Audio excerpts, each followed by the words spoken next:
6 o'clock, Mayor.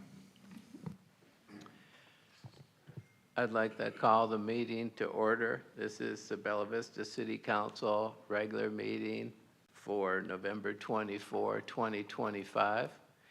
We will start with the Pledge of Allegiance.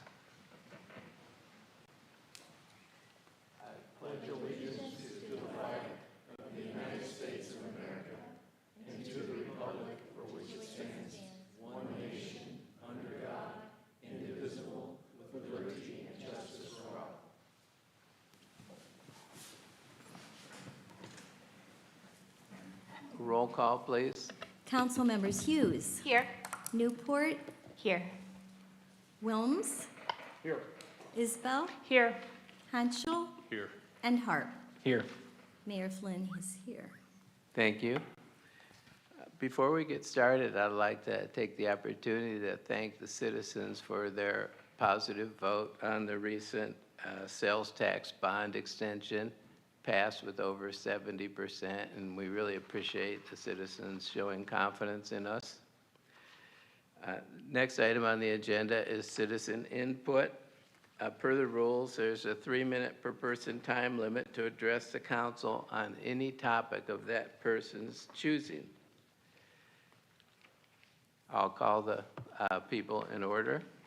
First one is Jay Mallett at 9 Rudston Lane. Feel free to correct my pronunciation. No, you're fine. Thank you, sir. Is it my turn? Yes. Okay. Good evening. My name is Joanne Mallett, and I'm a 3-year resident of Bella Vista. Tonight, I am here to ask the consideration of the City Council in addressing the condition of the access road to the Bella Vista Animal Shelter. As you are aware, this road is city-owned and maintained, yet it has deteriorated significantly due to heavy truck traffic from Republic Waste Services, which accesses the adjacent transfer station. The result has been recurring potholes, washouts, and overgrown vegetation that make the road both uninviting and at times unsafe for visitors, volunteers, and staff. I'm encouraging the City of Bella Vista to partner with Republic Waste in resurfacing the road with a weather-resistant, hard surface and trimming back the roadside vegetation. A well-maintained and safe roadway would provide a cleaner, more welcoming entrance for visitors and potential adopters. It would improve the safety of the shelter staff, volunteers, and delivery vehicles.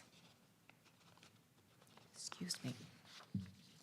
It would reflect positively on the city's shared investment in animal welfare and public service. I have distributed 2 sets of copies of pictures.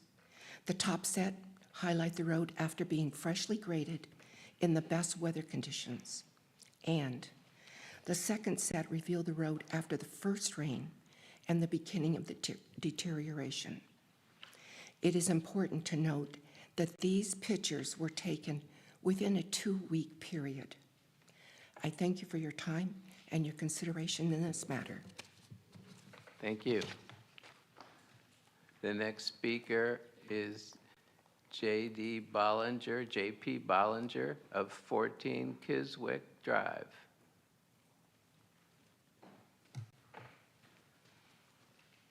Sorry about that. My handwriting's so terrible. I should have been a doctor. Sorry about that. Ladies and gentlemen of the Bella Vista City Council, I appreciate you guys hearing me out this evening. And also, I want to start with Councilmember Harp and Hughes. I appreciate you guys mentioning in the work session about this critical issue that I'm talking about this evening. And also, Councilwoman Newport, I appreciate your positive comments about this the other evening as well. The reason I'm here tonight is talking about the Children and Family Advocacy Center of Benton County. Throughout this year, there's been a couple budget cuts to their 2026 budget, totaling $600,000. $300,000 from federal money and $300,000 from state money in July and October, respectively. Recently, this month, Benton County Quorum Court decided to make an appropriation for our 2026 budget to to offset our county portion of that shortfall, totaling out to $102,000, which is 17%.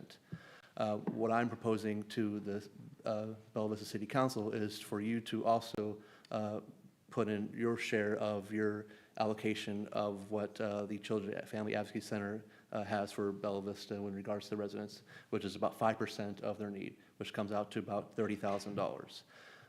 I also have Natalie in the audience this evening. She'll be speaking after me later on in public comments, so she'll talk more about the organization. I just want to talk to you guys in regards to the actual numerical value of what the ask would be, and I would definitely appreciate you guys standing with Benton County. We're also working with Rogers, City of Bentonville, and other cities in Benton County to try to have this offset. With this $600,000 deficit they have for their budget, they will be having a significant impact to a very vulnerable population, children and families in Benton County. And with that type of reduction to their budget, is going to bring them back to a level that is 20 years in the making in the progress they've made in our community. And again, this is a very vulnerable population. It's children that have suffered from abuse, neglect, and other type of things and crimes against children. Again, a very vulnerable population, and I just ask that the city of Bella Vista stand with Benton County and the other cities for this very vulnerable population. I appreciate your time. Thank you. Thank you. The next speaker is Mike Armstrong of Northwest Cruz Avenue in Bentonville. Thank you, Mr. Mayor, City Council. I'm Mike Armstrong. I'm running for family court judge here in Benton County. What a lot of people might not know, or something a lot of people might not know, is that Arkansas has the highest divorce rate in the state, or in the country, I'm sorry. We rank #1 in the country in a list that we really don't want to be a part of. And when people ask me why I'm running for judge, that's a big reason for it. I've practiced law here in Benton County for about 20 years. Actually, early in my career, I worked at the CAC as a child sex abuse prosecutor here in Benton County. And I know all too well the importance of having an experienced judge on the bench, somebody who knows what they're doing. I've seen judges make, on good days, have judges make decisions that just turn an entire family around for the better and send them on the right trajectory. And I've also seen the wrong days where the wrong judge and the wrong decision can send people spiraling out of control, can really make things hard for families that are already struggling. And I believe that if elected, I can make those better days more frequent. I've worked with Benton County families and Northwest Arkansas families for the better part of 20 years who are going through some of the toughest times in their lives. And I think that this county and this community deserve a judge with the experience who can make things better. And that's the kind of judge that this county deserves. So thank you very much. I'll be around afterwards, sitting around. If anybody wants to visit or ask me any questions or talk about anything, I'm happy to do so. So thank you once again. Thank you. The next speaker is Gordon Brown of 4 Kirkpatrick Place. Hey, good evening. Thank y'all. My subject tonight is short-term rentals. I heard that was on the agenda tonight. Residents, both new and existing, didn't intend to move into business districts, and that seems like what's happening to a lot of residences here. My exposure with the short-term operator was shortly after I moved here. It was a person I already had a relationship with in another state, asked me to be their local operator. You know, when I examined the paperwork was falsified.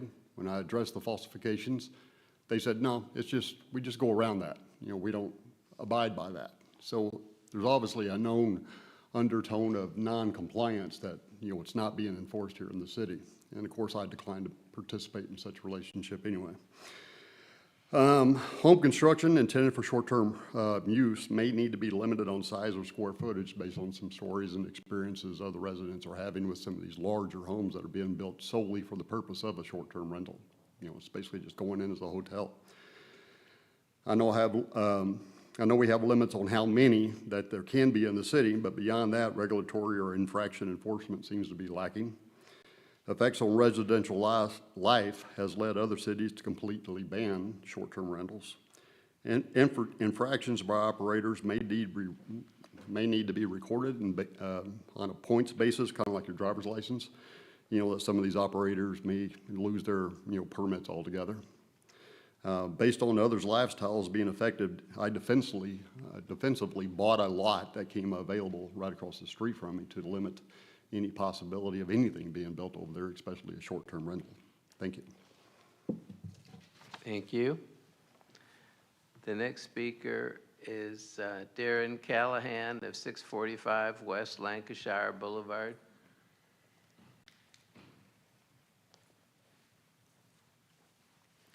Hello. I would like to discuss the rezoning next to my house.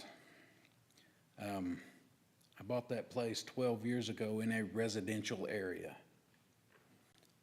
We purchased our dream home there with privacy all the way around it in a residential zone, not a commercial zone. I'm not in favor of having a commercial business put in there.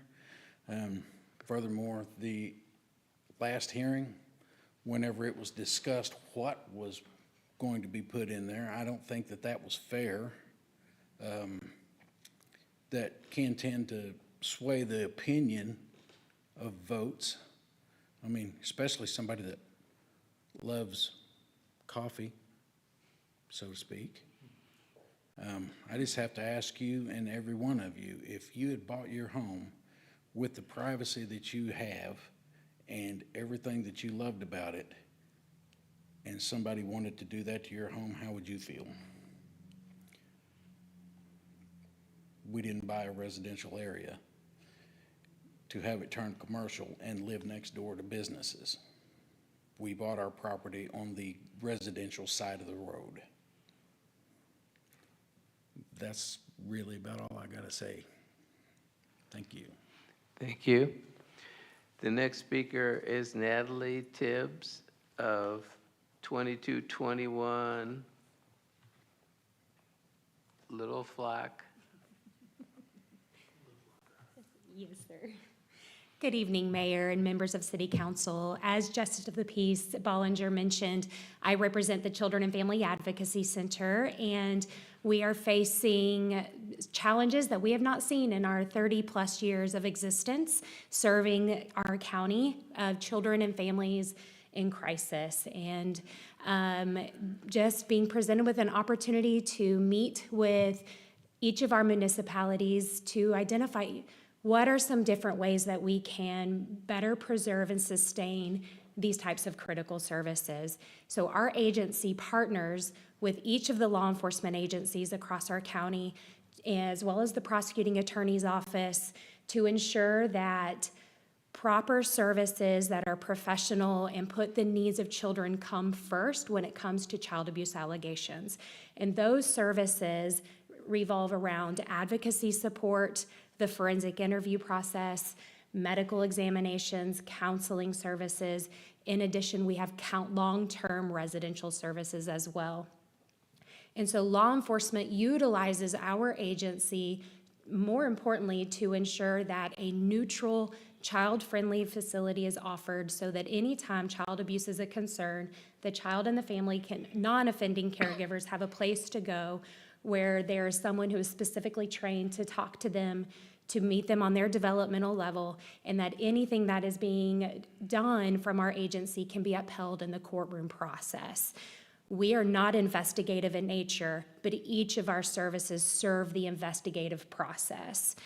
We worked with, as Mike mentioned, he was a prosecutor who was housed at our facility and ensured that our services maintained evidence-based best practices so that these services could be presented in that courtroom. And so just at this point, we created a data sheet of where are all of the children and families coming from and from each of the cities, and dividing that into a percentage. And as Justice of the Peace Bollinger mentioned, 5% of that population is coming from the city of Bentonville. But overall, our agency is serving between children and their non-offending family members, around 3,000 children and families every single year. We are grateful for the opportunity to express what it is that our agency does and to look at additional opportunities to sustain these services. So thank you so much for your time tonight. Thank you. The next speaker is Matt Sanders of 7 Nantwich Circle. Hello, council members, Mr. Mayor. You might remember me from last month. I came in and talked about a short-term rental problem where we had 50 people that had a party at our house next door. And it went well into the night and we didn't get very far. That was October 11th. 3 weeks later, on 8 November, we had another wild party that was thrown next door at the short-term rental. This time, instead of 50 adults, it was 50 underage children. What we're here today is asking Chief Graves and the council for some support on the STR. What we'd like is to enforce the codes that are already in existence. That's simple. 2 is to hold a zero tolerance policy for these short-term rentals. So whether it's them not maintaining their yard, having trash out, yada, yada, yada, having these huge parties, we need to have the follow-through with the zero tolerance policy to cite the party goers. And the reason being is because the city, y'all, the council members, can't do anything against the STR until there's 2 citations written. So that puts an onus on the police department citing those party goers. The second thing I want to talk about is just trying to get clarification. We bought a very nice home that has about $150,000 worth of structural damage. The engineer report came back and it substantiated all of our issues that we talked about in January. Furthermore, they brought up other things too. So, but where was I going with that? Oh, I'm trying to do research on like who inspected our house and what the codes are. And I just want to give you a 3-week synapse of the spiral that the city is making us go through. On October 30th, I reached out to find out who inspected our HVAC, and does the city have HVAC inspections? Is there a list? Representative Harp helped me in getting that information, and the request from Roger Greer, the chief building official, was to put in a FOIA.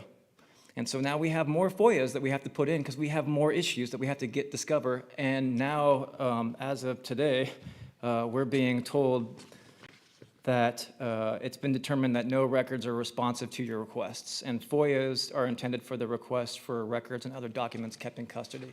So the process that they just told Representative Harp and I to do 3 weeks ago is now, we're getting another barrier to entry of information. That is all I have for today. Thank you. Thank you. The next speaker is Tim McDonald of 104 Ruth Lane. Good evening, Mayor, council members. Thank you all very much for giving us the chance to come and speak. I'm Tim McDonald. I'm running for circuit judge as well. And I'm going to start by kind of talking to you all about what the circuit judge races look like and then narrowing down into what my specific race looks like. So first, I'm not running against Mr. Armstrong. I know Mr. Armstrong very well. We've practiced together quite a bit in the past. I'm running for Circuit Judge Division 8. If you all are aware, Division 8 is a brand new division that's being created to help address the increase in criminal cases in Benton County. This has been in the works over a few years. The county's putting a significant amount of money into building a new courtroom out by the Juvenile Justice Center. As part of that process, they're adding a new circuit judge position as well as new prosecutors and public defenders. There's actually going to be a total of 3 contested circuit judges on the ballot in March. I think it's very important that you all, as the leaders in Bella Vista, are aware of what those positions are and, when possible, take a position on them. You're going to see a change in the judiciary of Benton County that has never happened before. Out of a total of 7 sitting judges right now, 3 of them will be retiring, and then they're adding a whole new division, Division 8. So half of the judges are going to be turning over, and it's important that we have people that are experienced take those places. That is what brings me to my candidacy and why I think I'm the right person for Division 8. So I've spent my entire life in public service as a prosecutor. in St. Louis City, in Washington DC, some places that have some really terrible crimes, but most recently here in Benton County, where I was the Crimes Against Children prosecutor for the past 3 years. I did that work, and then I left there specifically so that I could run for this job as the criminal judge, because you couldn't go straight from the prosecutor's office into being a criminal judge because you would be conflicted out of everything. And so I've tried to set myself up in a position where I've got now some civil background as well, because that's the other thing Division 8 might handle. And so besides being a prosecutor for the past decade, I've also been in the Army for the past 12 years as a judge advocate. And as a judge advocate, I've done both criminal prosecution work, I've defended soldiers when necessary, and I've served as a judge in what we call Article 32 preliminary hearing. And finally, I'm just going to leave you all with this and why it's important, I think, for Bella Vista in particular to take a stake in these races and at least educate yourselves, hopefully all your constituents as much as possible. As the Crimes Against Children prosecutor in Benton County, you handle every type of case involving children, and a lot of those cases came from Bella Vista. And I can just tell you as a sort of an additional support for what Natalie's talking about with the CFAC, I can think of 3 cases offhand that I worked with Ed Williams and Byron Stivel that were some of the hardest cases that I dealt with, and every one of those cases involved a young child, now a young person, that went to the CFAC and was initially interviewed there, and they had support afterwards. So what happens in these criminal divisions and what happens at the CFAC affect all of you, whether or not you know it, and it's important, I think, that we have the right people that are helping out in those situations. So thank you all very much for your time tonight. Thank you. It's now time for a council member reply, if anyone would like to. Travis? Yeah, thanks everyone for coming to address the council. Justice of the Peace, Joseph Bollinger and Mrs. Natalie Tibbs, I want you to know that I stand with you and you have my unwavering support. 100% I'm behind you on this. So I will do anything that I can. I only get 1 vote, but you certainly have my support for that. With the short-term rentals issue, I would say that the things that Mr. Sanders says he's experiencing doesn't accurately portray the majority of short-term rentals in Bella Vista. I think the majority of the short-term rentals in Bella Vista you don't hear about because they don't cause issues and they don't have problems. I don't see it as a business in a residential neighborhood. I see it as if you consider that a business, I think you have to consider renting your house out to a long-term person as a business. That's how I see it. I understand, the city split 50-50 on that or close to it. So anyways, if there's legislative changes that we can make to give the police or the enforcement more teeth, then I'm willing to do it. But I feel like the legislation's in place to prevent that from happening. So that's all I have. Wendy? Thank you, Joseph and Natalie, for coming tonight. Like Mr. Harp, total support on this. Our children are the most valuable resource of our community, and making sure they're taken care of, especially the ones who've been impacted, it just matters the most. Hopefully, other cities can band together and we can all make this 2026 work out, and then our government can kind of get their act together and get 2027 figured out themselves. Ms. Mallett, I think she might have left, regarding the animal shelter and paving, I totally see what you're saying, and those are some conversations maybe the street department can have with the mayor and see if in the future if anything that we can do to get that taken care of. Regarding STRs, I don't believe we'll be making any big changes in legislation on our end. There's currently an active case with the Arkansas Supreme Court that we're kind of waiting to see what they're doing, if we can, before we do anything different on our end. But if you're not, this is for everybody, if you're not and you're having problems, this is a problem with the neighbor next door or an STR, if you're having issues, call it in right then, and keep calling it in. If it's an issue that keeps happening, keep calling it in, and we can see if we can make sure the enforcement's taken care of so you're not having unpeaceful nights at your home that you should be able to enjoy. And that's all I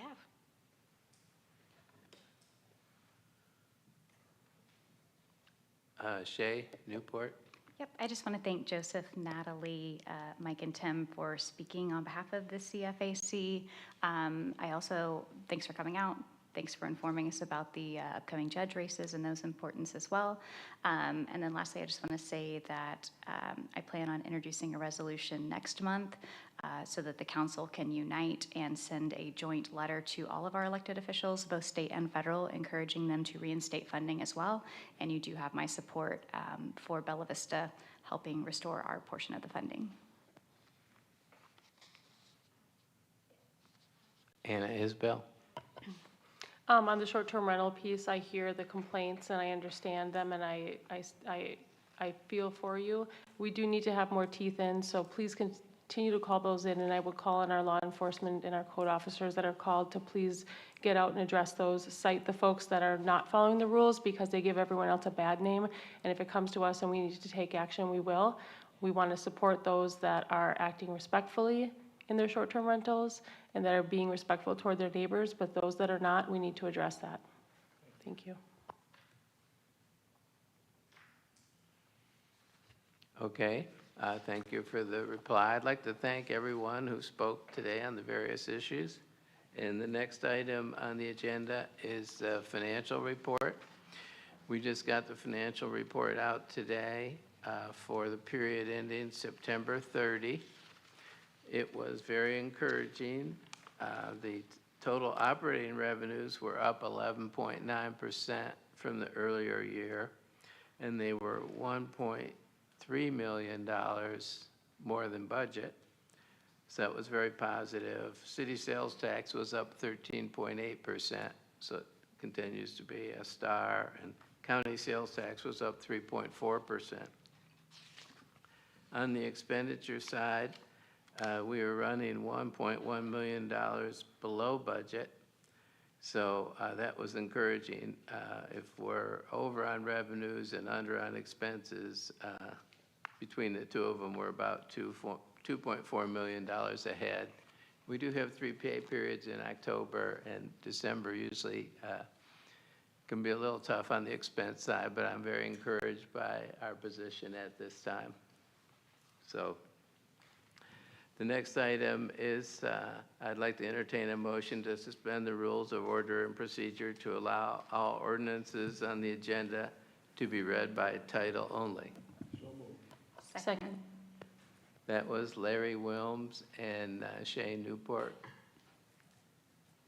A roll call vote?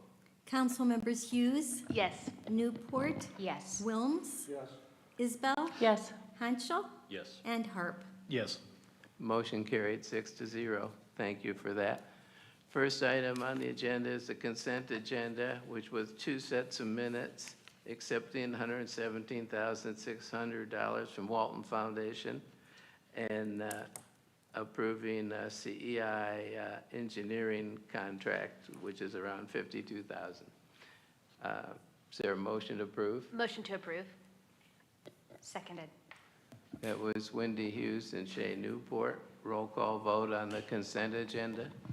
Council members Hughes, Yes. Newport, Yes. Wilms, Isbell, Yes. Hanschel, Yes. and Harp. Yes. Motion carried 6-0. Thank you for that. Next item is unfinished business, is an ordinance establishing a business license requirement for qualifying businesses operating within the city, providing for classes and exemptions, requiring annual renewal, establishing fees, providing penalties for violations, and for other purposes. And this is on third reading. Is there any discussion? Larry Wilms? My belief is still that it doesn't benefit the businesses. It only helps the city perhaps regulate them. But the regulation really is on a case-by-case basis. The examples that we've heard are situations where the business owner failed to consult the planning department or the building department before expanding or moving their location to another site in terms of determining a suitability for zoning and land use. So it was a failure on the part of the business owner. I do not see anything in the ordinance that will benefit the businesses in terms of avoiding that from happening again, quite frankly. Simply by knowing where the business is located and what they're doing there is not going to prevent them from doing the same foolish things again.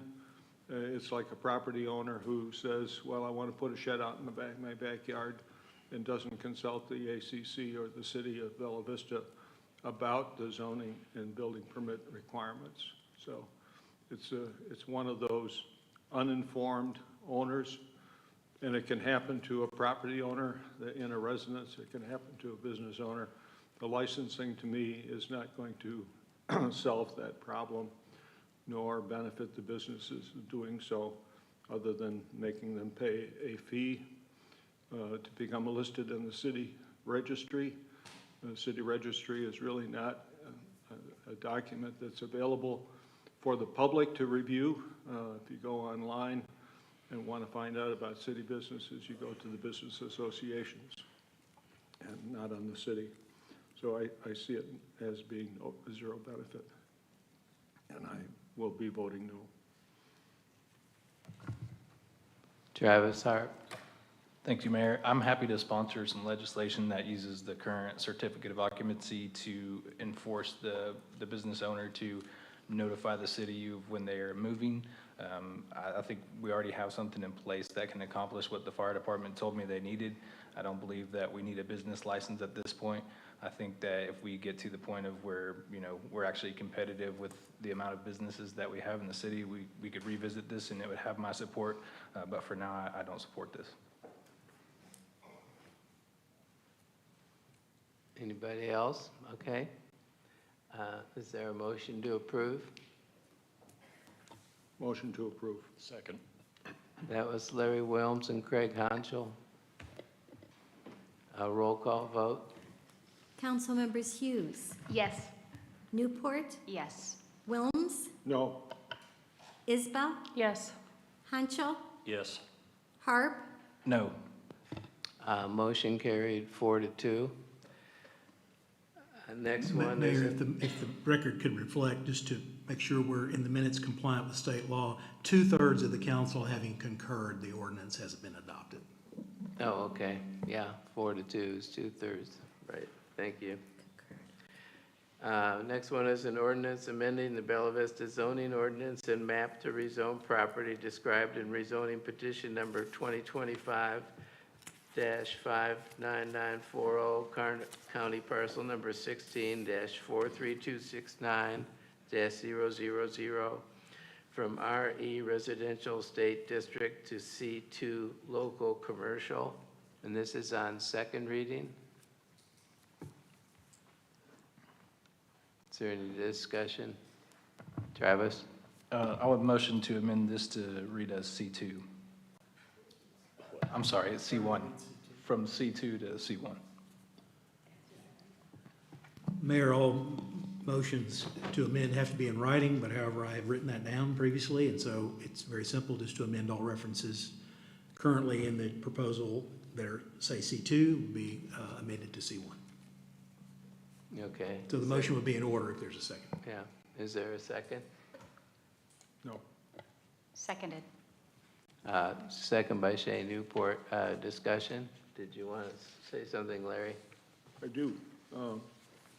I guess while the city council is in authority to make revisions or adjustments to recommendations on zoning from the planning and zoning department and commission, because of the sensitivity of the location, the sensitivity of changing the zoning between two existing residential parcels, single family at that, to a commercial, I would feel much better if we were to send this back to the planning and zoning department and have them review an amendment from C2 to C1 as a proposal for this site.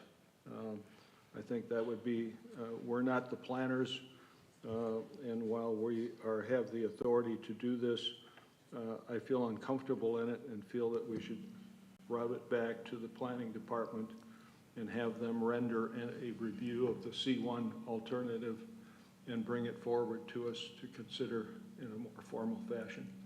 So I'll be voting no on this.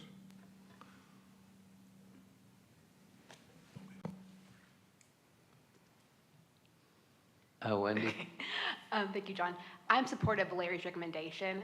I think that having a better review from the planning department, having the opportunity to review it as a C1, and having planning commissions vote on it would be more appropriate. Craig Hansel. Okay, I'm basically just gonna repeat what we talked about in the work session. I've talked to Mr. Callahan at length. You know, to me, it's just semantics, tangent to, adjacent to. I think that Lakeshire offers a distinguishable boundary between commercial and residential. You know, and I hate saying no, but sometimes you just have to say no. You know, this is the type of situation that got me involved with politics. I built the biggest house I ever had, and a developer came in behind me, a street behind me, and wanted to build a giant monstrosity of apartments. And that didn't sit well with me. So this really hits close to home for me. You know, this will be the domino that falls, that creates the trend throughout. You know, when they purchased their home 12 years ago, you know, it was set in stone, residential estate. I'm sure they never even considered having some kind of commercial anything to them. And the problem I have with commercial is that we don't know what it is, and we can't talk about that. And I understand that. And so we really can't get into the semantics of all that stuff or the details of that. But to me, all the years that I've spent in planning, this is spot zoning, is what it comes down to. There's legal avenues for the zoning that's already in place that the applicant could pursue. I'm not going to espouse the benefits of STRs, but that is a legal pursuit that everybody in the state can take. I just don't see it fitting well within the neighborhood, and I have to live with the choice of who gets penalized is kind of how I frame it in my mind. I would hate to take away 12 years worth of work and care of their property, and because I would say with almost certainty that if they put their house up for sale with any kind of commercial development next door to them, the first question that's gonna get asked in that driveway, do you wanna live next door to that? So that's my struggle. I applaud the initiative or the desire to create a retail space, and before I get pigeonholed for being anti-business, that's not the case at all. But like I said, I don't think this is technically in a commercial area. It's still in a residential area. And I think that there's other avenues that could be pursued. So I'll be voting no. Thank you. Travis? Yeah, I'd just like to reiterate something we talked about in the work session as well. We heard from the planning director, and she assured us that the C1 was more in line with what the city's 2040 plan had in store. So I just wanted to reiterate that.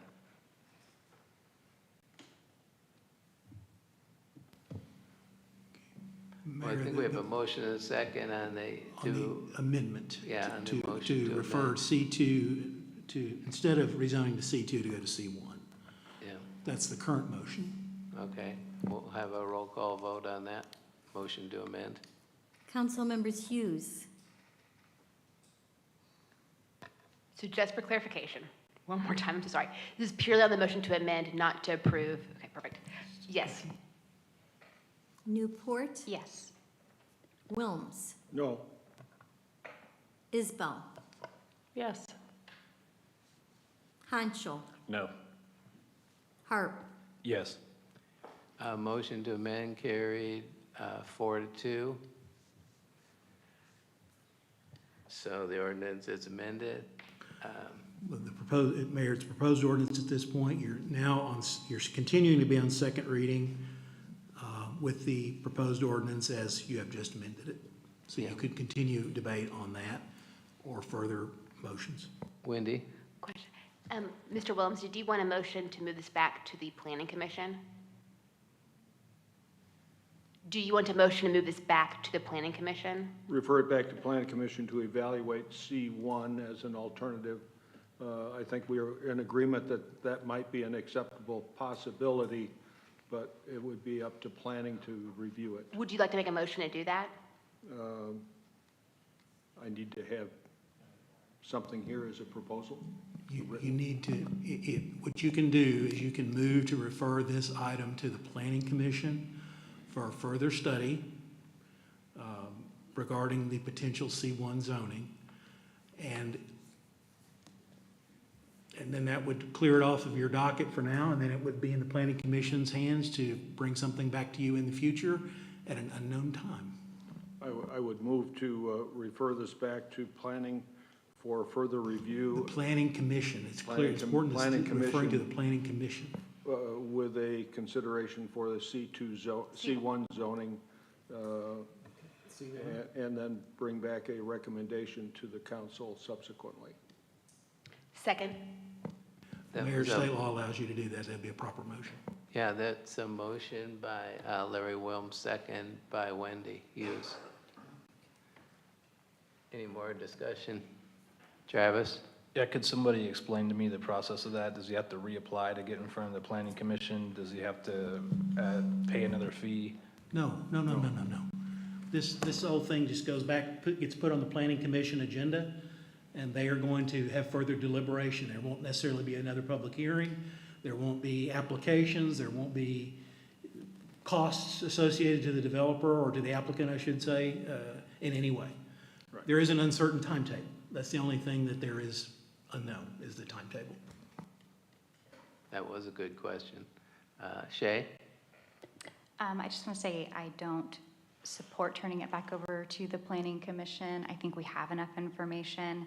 I think we've heard from the neighboring property owners and the property owner himself on multiple occasions. And I think if you read the information available to us on what the impacts of a C1 rezone would be, there's plenty of information about what would be allowed there. So I don't support prolonging this process. Larry? I guess I'd like to review a little bit the possibilities in the C2 zoning and even in the C1. It allows for a mixed-use building there in either way, C1, C2. It allows for a multifamily dwelling in there. It allows for townhouses to be put in there. It allows for retail stores, which is what the applicant has submitted as his idea of use there, but that's not a commitment. A restaurant proposal, a tavern or bar, a short-term rental, a financial institution, studio for music and other things, a clinic, an animal boarding facility. Would you like to have an animal boarding facility come in there with dogs barking all the time? As an example, that's permitted in C1 and C2. Vet services and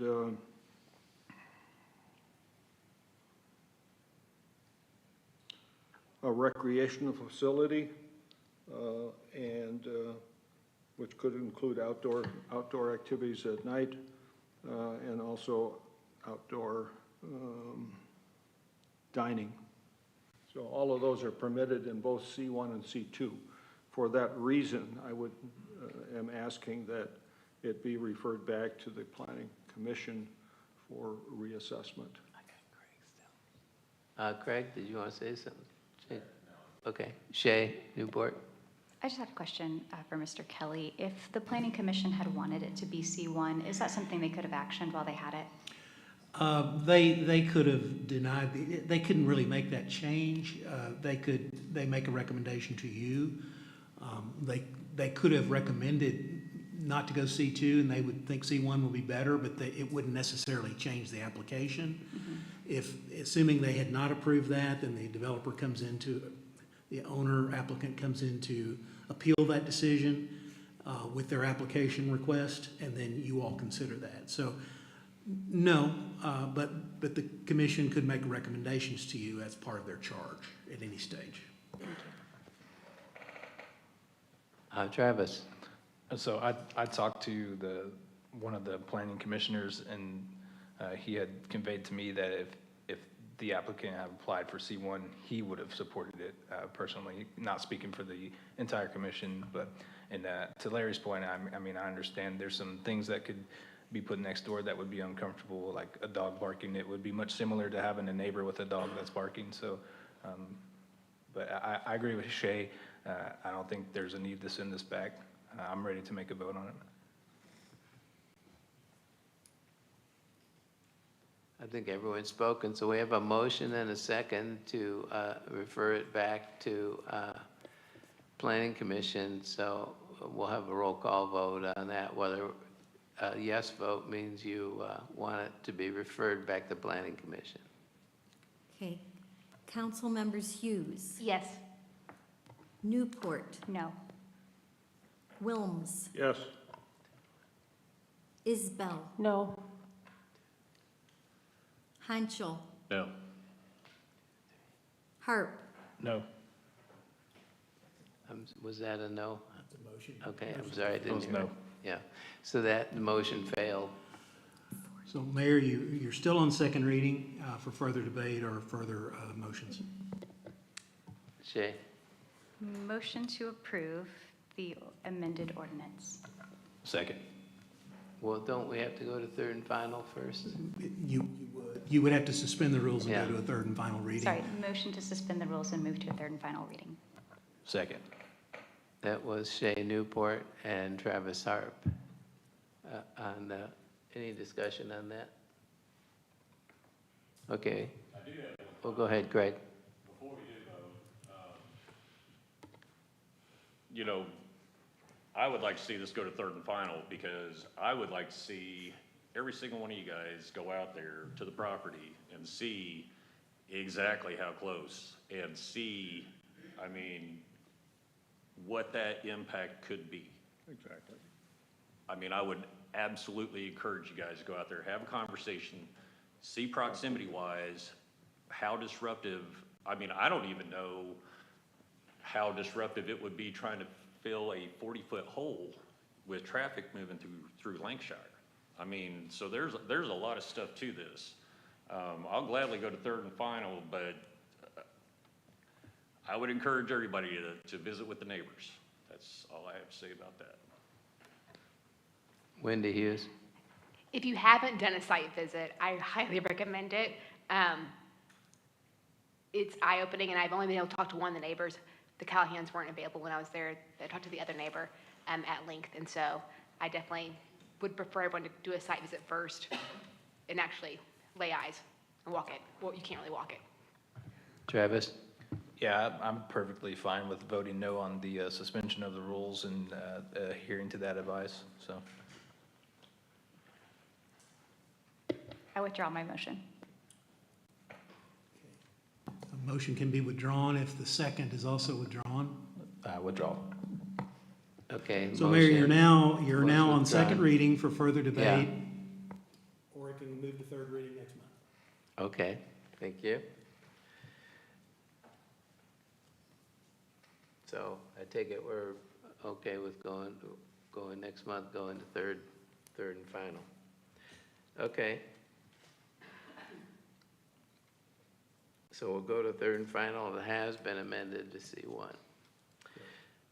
Okay, new business and ordinance amending section 16-41 permit required of the Code of Ordinances of the City of Bella Vista to provide for more streamlined renewals of short-term rental permits.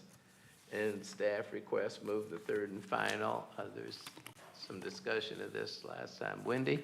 Oh, I was just going to motion to suspend the rules and go to third and final. This makes total sense. Second. That was Wendy Hughes and Larry Wilms. Any discussion? I Larry? guess, I don't know why we have to process an ordinance to do this. It would seem common sense that it would be implemented as an administrative function, but apparently it was not. And so we have to address a problem with an ordinance amendment, and I fully support it. Okay. We have a motion, second to go to third and final, roll call vote. Suspend the rules and go to third. Suspend the rules and go to third and final. Council members Hughes, Yes. Newport, Yes. Wilms, Yes. Isbell. Yes. Hanschel. Yes. Harp. Yes. Motion carried 6-0. I'll read it for a third and final time. Amending section 16-41, permit required of the Code of Ordinances of the City of Bella Vista to provide for more streamlined renewals of short-term rental permits. Recommend approval. Second. That was Larry Wilms and Craig Honchel. Any more discussion? Travis? I just want to thank the staff for working with me on this and supporting this. So I don't know if Taylor's in here, but thank you if you are. Okay. Roll call vote. Council members Hughes. Yes. Sorry. Yes. Newport. Yes. Wilms. Yes. Isbell. Yes. Hanschel. Yes. And Harp. Yes. Motion carried 6-0. Next one is a resolution is approving and adopting a fee schedule for City of Bella Vista planning and development related permits and applications. We had some discussion of this at the work session, and there's a chart kind of laying out what cities around us have done and what ours used to be and what is proposed that it be in the future. Is there any discussion? Travis? Yeah, so anytime that we were asked to adopt an ordinance, we were repeatedly told that the city council sets the fee. Because I remember asking on multiple occasions, well, what is the fee in mind? And we were always told the city council sets the fee. You guys will decide the fee at a later date. We didn't decide any of these fees. So I feel like I was misled. And so I'm just going to vote no on this. Well, you're deciding them now, I guess. Well, I'll decide no then. Yeah, Shay? I was just going to remind the council that last Monday, Taylor had suggested that this is a 33% fee recovery. That's the average across the board. I support not only a 33% recovery, but eventually moving to a scale of 100% recovery. Our government doesn't run on thoughts and prayers and hopes and wishes. It does require dollars to make all of this work, and I support funding these activities that are optional appropriately.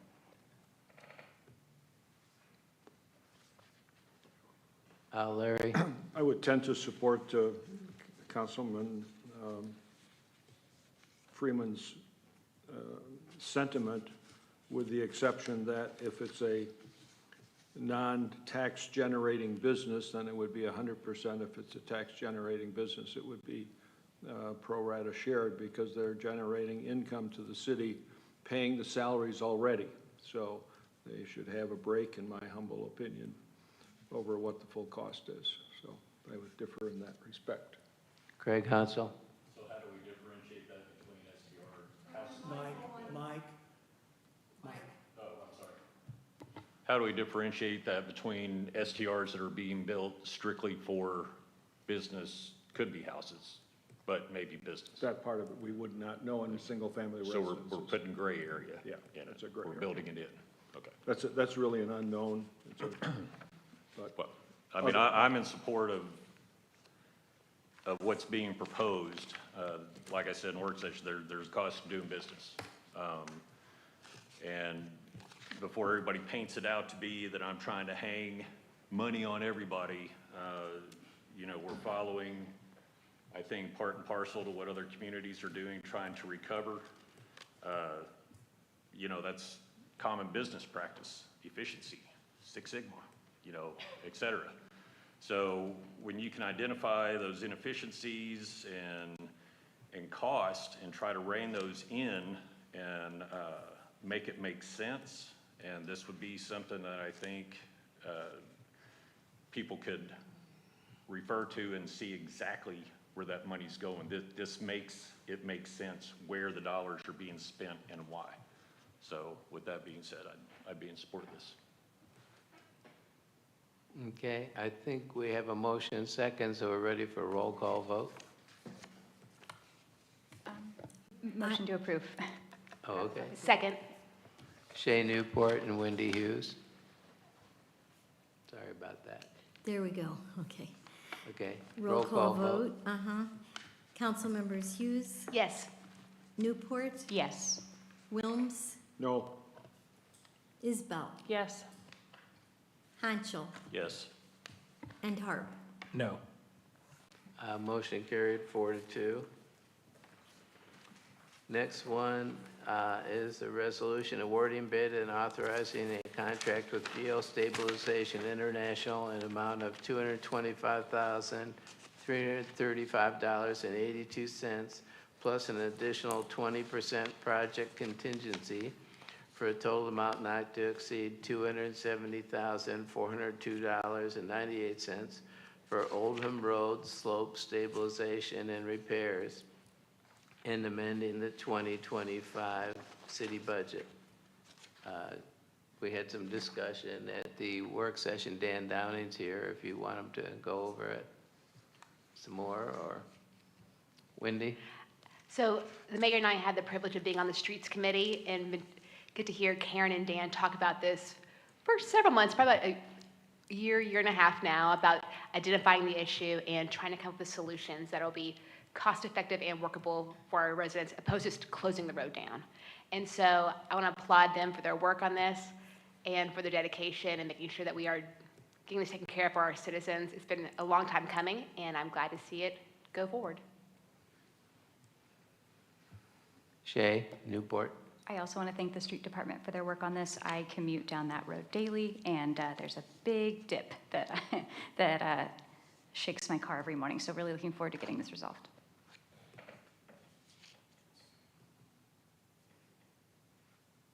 Larry Wilms. I have a question about the project itself.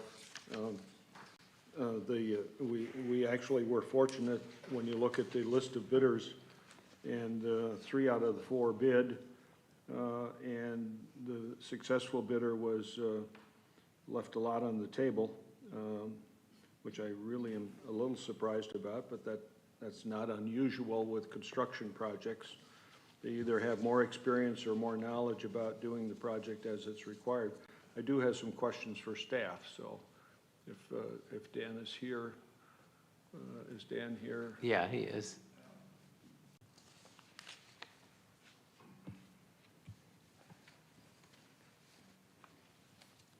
I probably should have asked these questions, Dan, at our work session, but I didn't get a chance to fully review the whole packet. So what I understand is that they're doing 3 rows of the soil nail wall construction. So will those be, is that at 3 trenches then, where they No, they're all individually drilled in and concrete anchored posts every 5 feet in spacing. It's anchoring down a fabric mesh that holds that back. It's not a wall. So how is the mesh installed? Do they dig a trench to put the mesh into that these anchors hold? How is that, what's that process? It's at the surface level, the mesh is. The what? The mesh is at the surface level currently. So it says it goes in at a 15-degree angle. Yep, they'll be working from the roadway. So it'll be like And they'll drive this. they'll pre-drill, drive the nails in, mortar them in, and then the fabric gets fastened to those at the current ground level, and then everything's reestablished within that dip zone. So they show a 4-inch, if I'm reading this right, a 4-inch diameter casing. So if they put the grout in the casing, is the casing going to slip on the soil? No, the casing goes down to the current bedrock. It goes down to the bedrock, and so does that nail go into the bedrock? Mm-hmm. Okay, And then it gets fortified with the mortar. and then it gets Locking it. filled with a mortar pumped in? Locking it in, yeah. Okay, so that's how you anchor that nail, if you will. It's into bedrock and you mortar it in.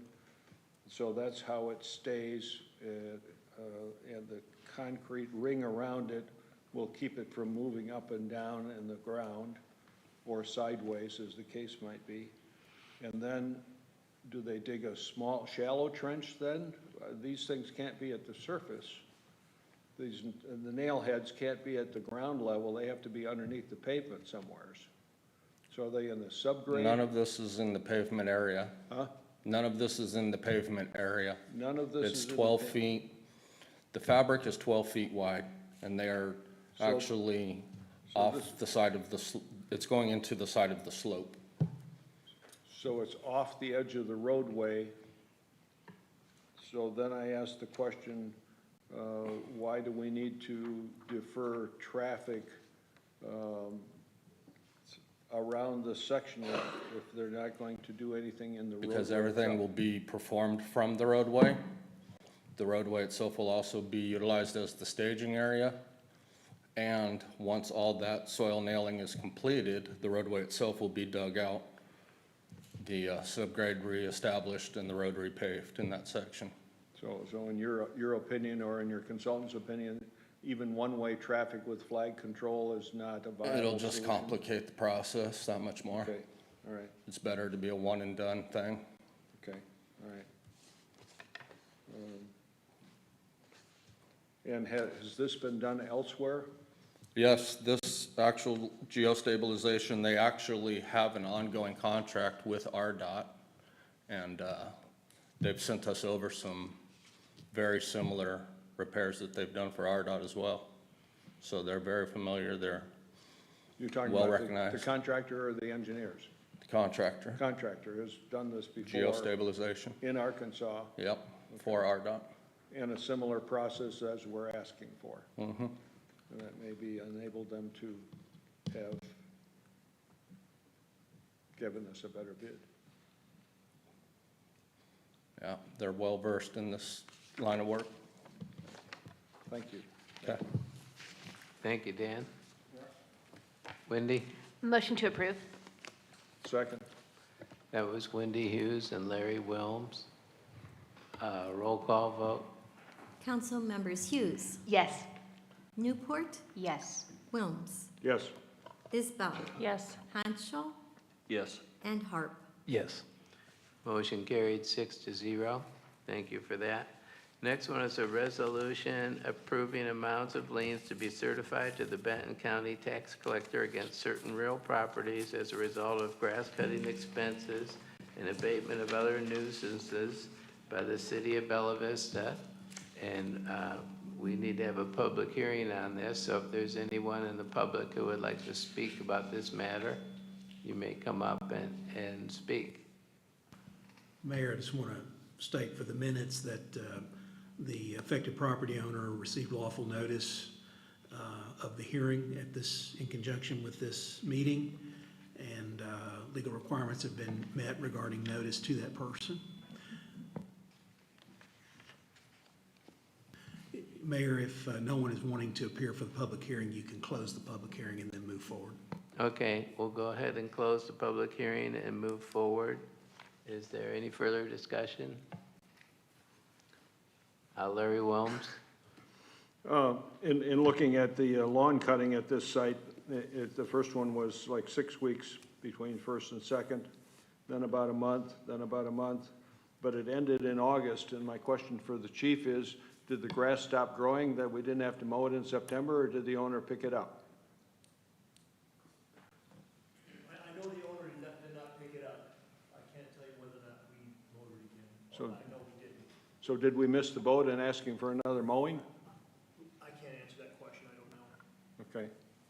It's just I know my grass didn't quit growing in September, so. Keep in mind, it would have to get over 10 inches tall each time before we could cut it. Yeah, I realize, but if they cut it at 10, do they cut it at 10?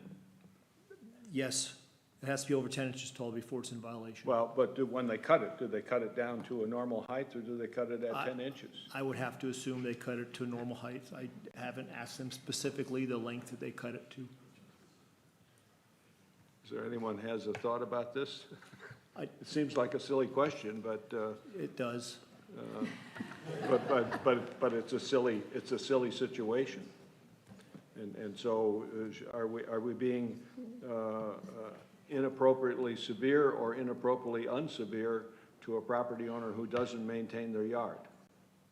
I'm not sure how to answer that. Mayor. I don't think we're being inappropriately severe. Travis? Larry, I think you might find it helpful if Chief would share the pictures of the property with you. I couldn't share it with you. It'd be a FOIA violation, but I did get them, so it was helpful for me to make my decision on this. So in the future, and I appreciate Councilmember Harp, he asked me for some pictures, I believe to yesterday or today. I was able to get him pictures. In the future, I'll include pictures to all council members when we submit this stuff for approval, just so you can see the grass. And it was extremely unkept. I'd say the pictures I sent you were over 10 inches. And so to clear this up in the future, we'll make sure that we get some initial pictures of the grass before we start cutting it.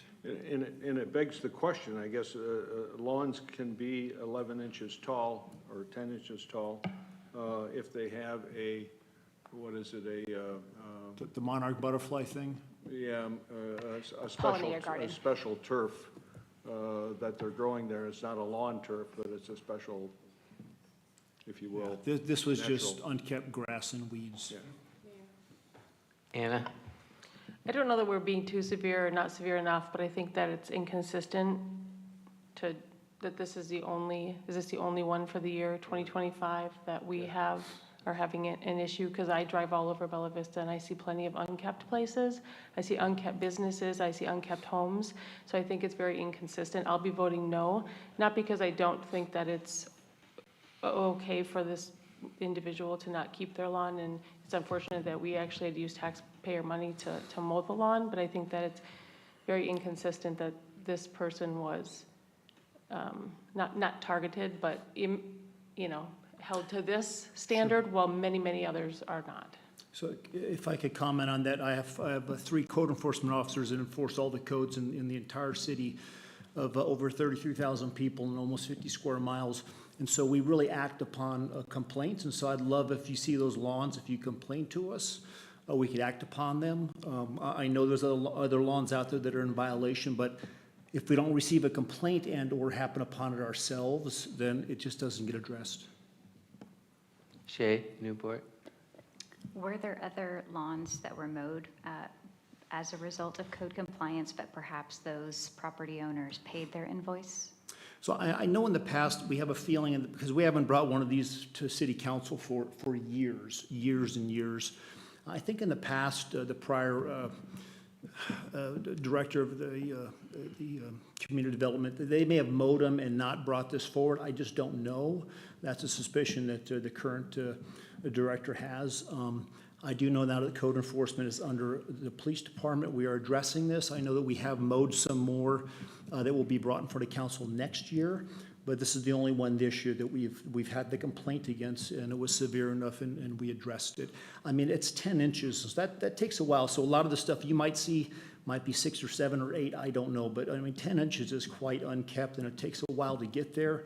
It takes probably a couple, 3 months during the growing season to get there. So I just can't comment otherwise. I know there's other violations in the city. If people please complain to us, we'd be happy to address them.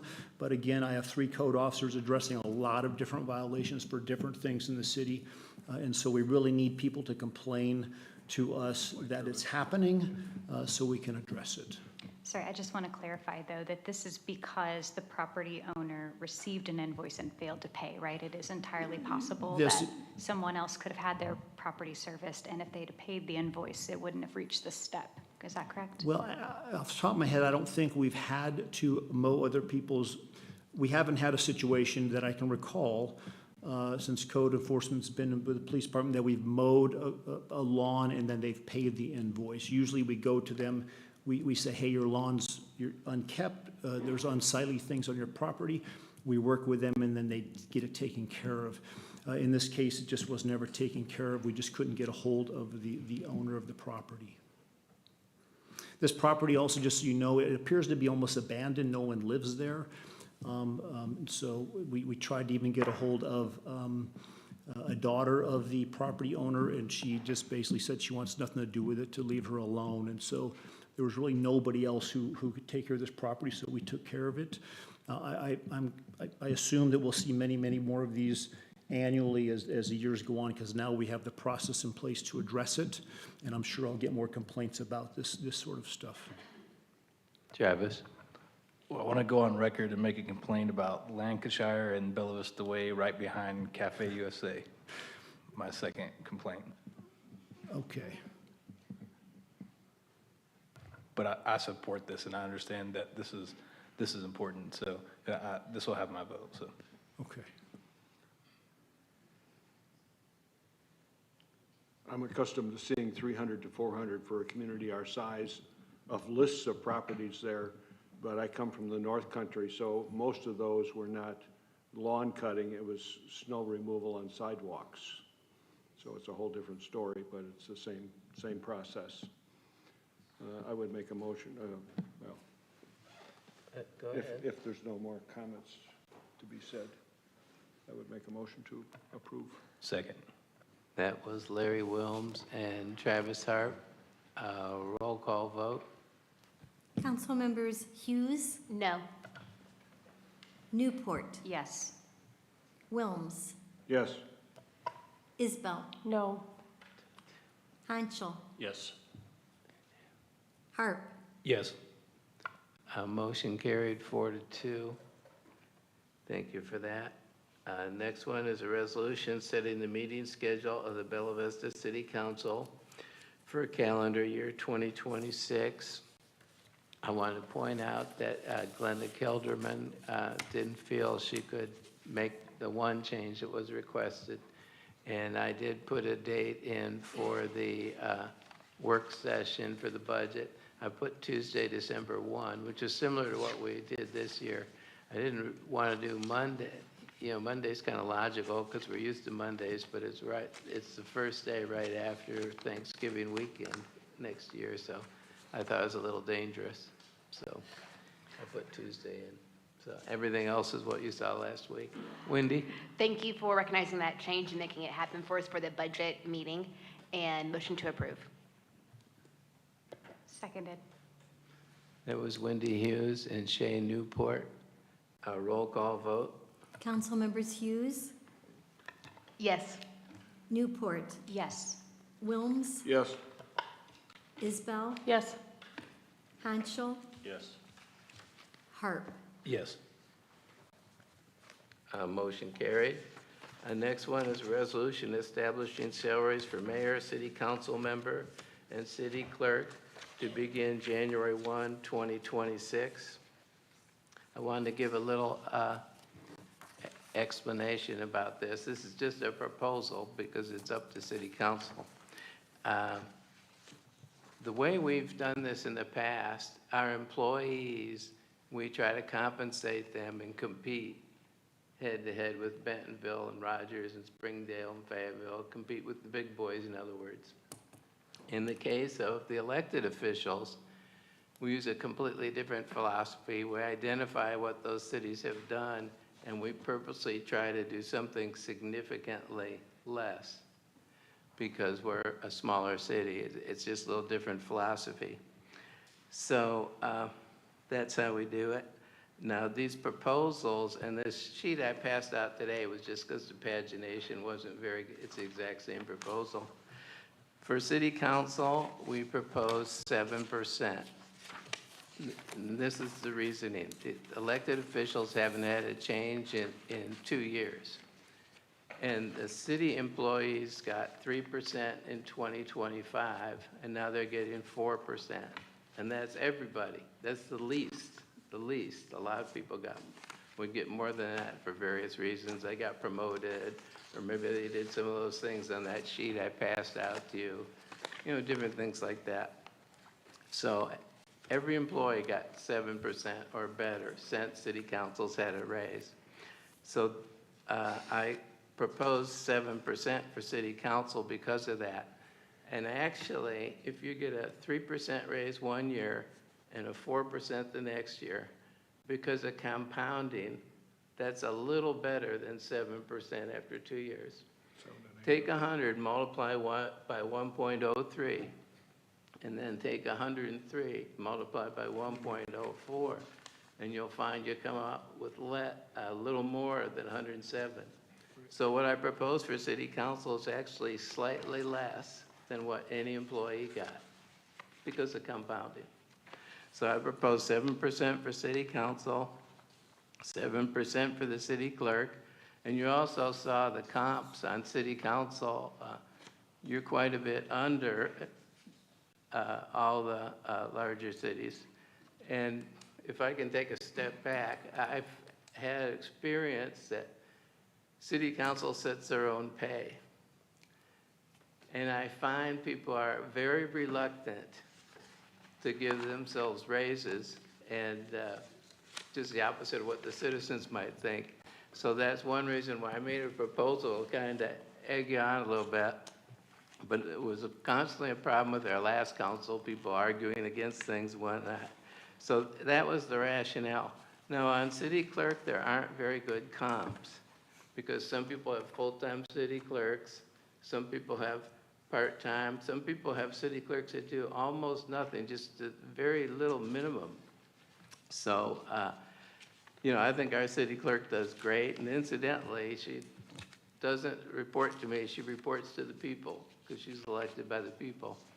But, you know, she's very dedicated, and I think she does a great job. And even though there's no comps, it was pointed out to me that in the state of Arkansas, people who have full-time city clerks, pay them $63,000 on average.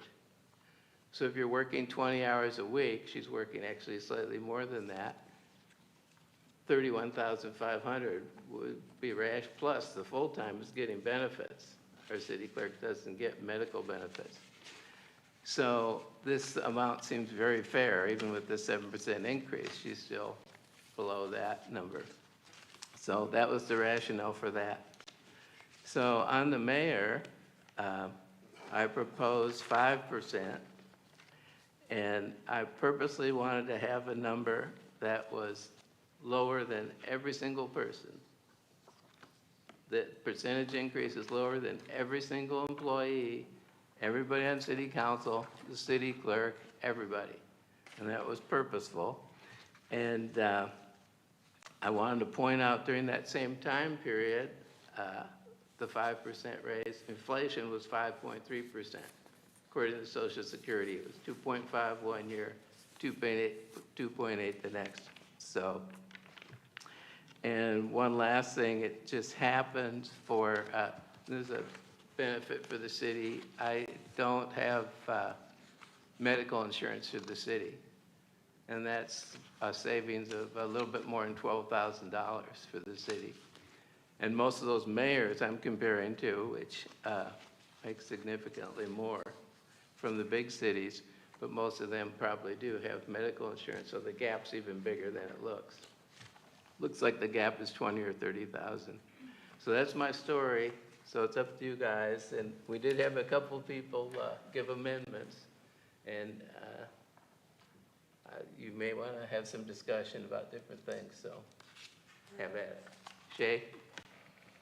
Thanks for explaining your rationale, especially since we weren't able to talk about this at last week's work session. It's good to hear, you know, kind of your monologue of what's going on here. I do just want to point out that while I appreciate the savings for the health benefits that you're passing on, I feel compelled to remember that the mayor is subject to change and that future mayors could enroll in health benefits. Is that correct? Okay. Yes. All right. Thank you. Wendy? Hey, so I did propose an amendment. If that's okay, can I discuss it now? Sure. Okay, perfect. So before I go into the amendment, so I do understand the intent of the resolution with the pay increases. Like Shay, I don't quite understand why it was not presented at the work session. The table is very helpful with comparable salaries with the larger communities. Unfortunately, missing from the table is the budget from the other cities. So our budget is about $25 million, where Bentonville's is $88 million, Rogers is $75 million, Springdale's $74 million, and Fayetteville's $254 million. To be a little more comparable, budget-wise, Pea Ridge has a budget of about $24 million. Their mayor makes $100,000, and their city council makes $200 per meeting. I do believe that the clerk's position deserves at minimum a 7% increase in raise. You deserve all the good things in the world. You work so hard and do such impeccable work for our community. Thank you so much. I can't speak on behalf of the other city council members, but I do know that this council is more responsive and is more proactive than previous councils have been. When he mentioned earlier that other councils had maybe voted against the raise increase in the past, that was me. I was that person voting against my own raise. But I can talk about my own workload. So I know that I, like my other council members, attend the monthly meetings and numerous special meetings that we have. I know that we all respond to the emails, texts, and calls from citizens. Well, I'm also proactively assisting people on social media with their needs that they have. I know that I personally have meetings and conversations with department heads and with Blue Crane regarding city issues. I know that I am a member and I attend the meetings of the Streets Committee and the A&P Commission on my own time. I also spend hours a month hosting monthly town halls for our community to have civic engagement. I am working hard and I deserve to get paid, but I'm doing this because I want to do good and not because I want to make a profit. So I am proposing an amendment that would give our clerk a 7% increase, but would limit the mayor and city council's pay increase to being no higher than the base percentage that the staff will receive if the 26 budget passes. And like I said earlier, I hope that my colleagues would vote for my amendment, but like in 2023, when I voted against my own raise, I will be voting for my amendment, but voting against my own raise and increase. So don't be surprised when that happens later.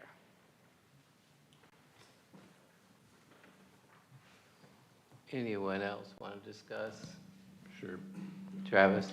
Yeah, I like this amendment. I think it's a good idea. That was my hesitation with the raise, is that we didn't give the city that big of a raise, and I'm not willing to take a percentage that's larger than what the city employees took.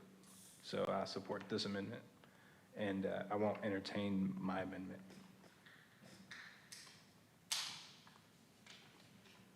What was that? So the thrust of Wendy's amendment, I think, is that the city clerk gets 7% and the mayor and city council gets 4%? It's whatever. I've heard conflicting about the actual increase. I've heard it's 3% cost of living base increase plus a 1% performance increase. So whatever the base is, if it's 3%, that's what I'm proposing, but not to exceed what the base increase would be for staff. So, just to clarify, if I may, there were two amendments submitted, by Harp and by Hughes.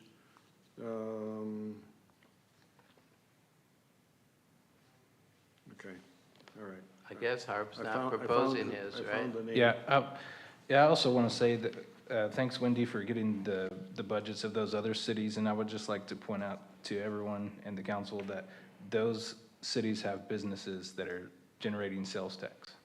We don't have that yet, and we need more of that. I'll just like to remind everyone of that. And by adding a business license, you're going to generally promote more businesses to come to Bella Vista. Mr. Mayor. Craig? To that end, just so everybody knows, this city is developed. I mean, it's fully laid out, developed, platted, the whole fully deal. planned. Is that correct? Yes. Jason? It isn't all built out, but it's certainly all Well, I mean- accounted for and subdivided and restricted and practically So developed. it's a yes. challenge. We've got empty subdivisions is what we have. So I know it's pie in the sky to sit here and say, bring all the retail. We are limited to the nodes on our 2040 plan. Is that what we're up to, Taylor? 2040? Yeah. Yeah. So I just want to point that out because that keeps getting brought up, like we're restricting businesses somehow, and we're not. No. We don't have a place to put them. That's the way it goes. And Shay? At the risk of losing the plot, all the other cities that we have comped to here have business licenses, so, and they have businesses, so. Good Mr. point. Mayor, one thing I would ask, because I didn't even know that we were going to be discussing salaries or anything. Is this anything that we have to vote on tonight to adhere to a timeline for something to kick in by a certain time? Or is this something that we can bump into next month and have an actual conversation about instead of kind of? Well, one logical time to have a conversation would be December 2, when we're meeting about the budget anyway. Well, I mean, It affects our budget for next year, so it would be helpful. Yeah, to we'd do it like tonight. to- well, that's what planning I'm getting process. at, is We'd that- like to have it finished just Okay. by the time the budget's finished, and we're actually voting on we're scheduled to vote on the budget on December 15. Yeah, so that's, I didn't know if we could roll this back to a, You could go anytime up till then, up till December Right. 15. okay. Shay? I have a question for Mr. Kelly. Is Councilmember Hughes' language actionable and acceptable? The only thing I'm worried about is the lack of naming a certain percentage, which I do empathize is tricky since the budget isn't set, but are you happy with this language? Well, I wrote it, so Okay, great. I'm well pleased. No, let me just, so the way this will be read, because if you approve this amendment, you're adding a section to the bottom of the current proposed resolution. So if you have your current proposed resolution there in front of you, it's got a section 1, and then it's got the amounts, and then section 2 talks about the benefits, restrict qualifications are the same. So then what it says in section 3, notwithstanding the salary amounts stated in section 1, the salary increases for the mayor and city council members established in section 1 shall be limited to an amount not to exceed the percentage increase approved for base city staff pay in the city's adopted 2026 annual budget if said percentage-based city staff pay increase is less than that provided for mayor and council members provided herein. So if you haven't adopted a budget yet, there's a plan of what it would be, or maybe even an understanding of what you're intending to do, but you haven't done it yet. Someone can roll in here and say, it's gonna be 10% staff increases. Well, that's not gonna increase the mayor and council 10%. It would just go up to what's in section 1. Whereas if you keep it at 4, that's gonna come down off of what's in section 1 to the current amount plus 4%. So, I think it would be a lot simpler to name a number. That's why we did that in the first place. Travis? I would like the motion to table this to a next work session. well, you can't table to a work session, but you can table it the next month, and you certainly can talk about it at the work session. I'd like to table it to whichever one I can appropriately do, so.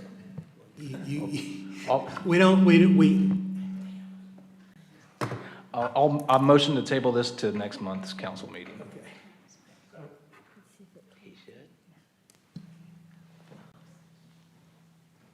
Okay, the amendment has not been moved, and there's not been a second on the amendment, so I just want to make sure you understand procedurally that you would have a vote on whether to amend it, and then you would still have a final vote on whether to adopt the resolution or potentially consider other amendments.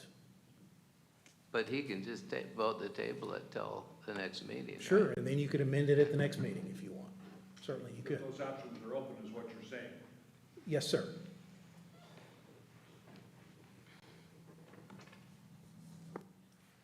So you want to make your motion? I did, and I had a second.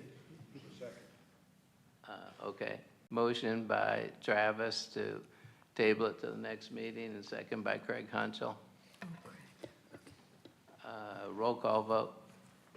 Council members Hughes, Yes. Newport, No. Wilms, Yes. Isbell, No. Hanschel, Yes. Harp, Yes. Motion carried 4-2. Okay.